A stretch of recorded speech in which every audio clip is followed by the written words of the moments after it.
Halo, perkenalkan nama saya Claresta. Saya akan membacakan kasus pelanggaran HAM di Indonesia. Pembunuhan Angelin Megawave merupakan peristiwa kekerasan terhadap anak perempuan berusia 8 tahun yang terjadi di kota Denpasar, Bali pada tanggal 16 Mei 2015.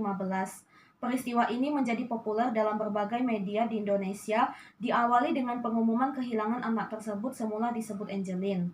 Besarnya perhatian di berbagai pihak membuat terungkapnya kenyataan bahwa Angelin selama ini tinggal di rumah yang tidak layak dihuni dan mendapat pengasuhan yang kurang baik dari orang tua angkatnya, bahkan mendapatkan penyiksaan baik fisik maupun mental.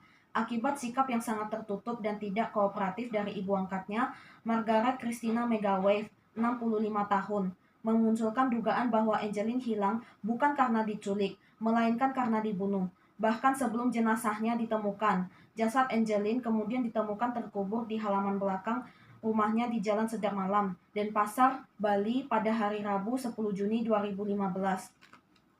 Dalam keadaan membusuk tertutup sampah di bawah pohon pisang setelah polisi mencium bau menyengat dan melihat ada gundukan tanah di sana. Selanjutnya polisi menyelidiki lebih mendalam dan menetapkan 2 orang tersangka pembunuh, yaitu Agustai Hambamey, pembantu rumah tangga, dan Margaret Christina Megawave, ibu angkatnya.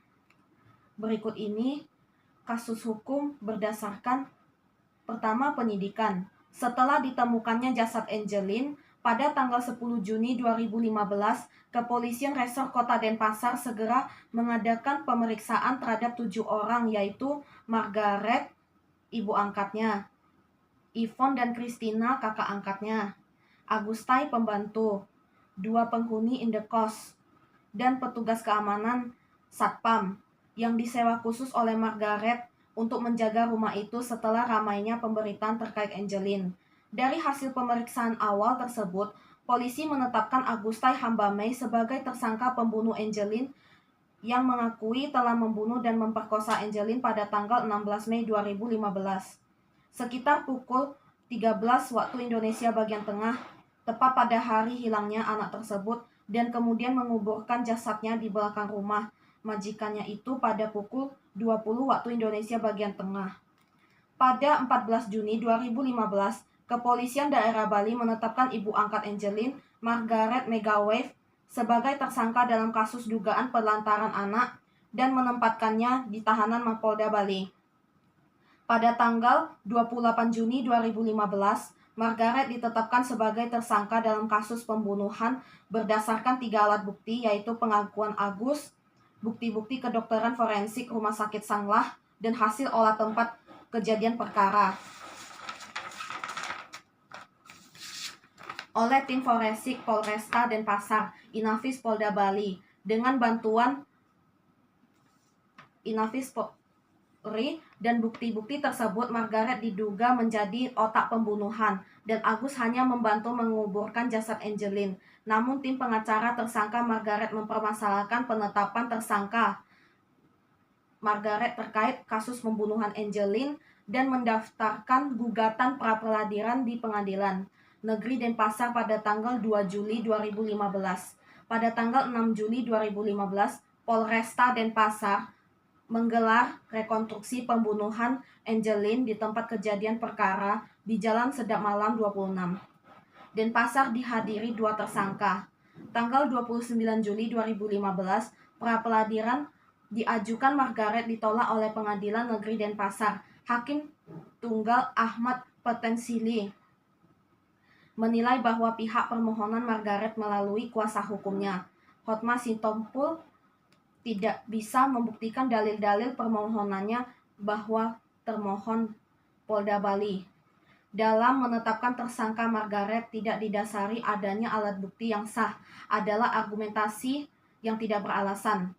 Pada tanggal 7 September 2015, berkas perkara tentang pembunuhan Angelin dinyatakan sudah lengkap dan diserahkan ke Kejaksaan Negeri Denpasar bersama dengan 2 tersangkanya untuk segera dilimpahkan ke pengadilan. Dalam berkas tersebut tertera sejumlah pasal yang disanggahkan kepada Margaret, yaitu pasal pembunuhan berencana, pembunuh, penganiayaan mengakibatkan korban meninggal, dan penelantaran anak. Kedua, peradilan. Sidang perdana kasus pembunuhan Angelin digelar tanggal 22 Oktober 2015. Pada sidang tersebut, jaksa menyebutkan jika Margaret menyuruh Augustai untuk menguburkan jasad Angeline dengan iming-iming uang. Margaret pula yang menyuruh Agus menyalakan rokok dan menyudutkan ke tubuh Angeline. Dan hal tersebut sesuai dengan hasil visum RSUP Sangla Denpasar. Dalam persidangan tersebut, jaksa mengungkapkan bahwa 16 Mei 2015, Margaret memukuli Angeline berkali-kali pada bagian wajah dengan tangan kosong, hingga hidung dan telinga Angeline mengeluarkan darah. Pembunuhan Angeline kemudian direncanakan dengan maksud untuk menghilangkan jejak. Sementara dalam persidangan tersebut, Margaret menolak tuduhan jaksa yang menyatakan bahwa dirinya telah membunuh Angeline. Margaret menyatakan bahwa dirinya menyayangi Angeline sebagaimana layak anaknya. Atas kasus ini, jaksa penuntut umum menuntut Augustai vonis 12 tahun penjara dan denda 1 miliar rupiah.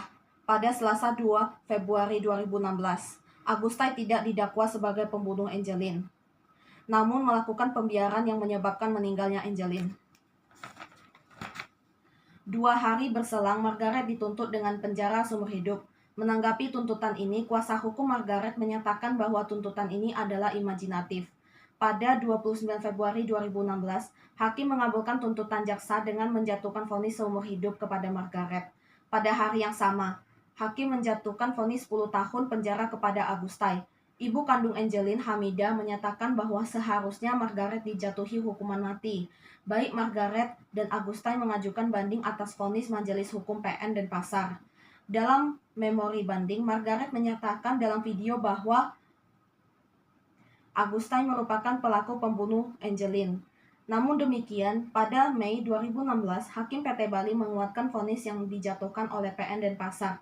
Kembali tidak puas atas vonis hakim, keduanya mengajukan asasi ke Mahkamah Agung. Namun demikian, vonis tetap tidak berubah selama hakim menguatkan putusan sebelum pada Februari 2017.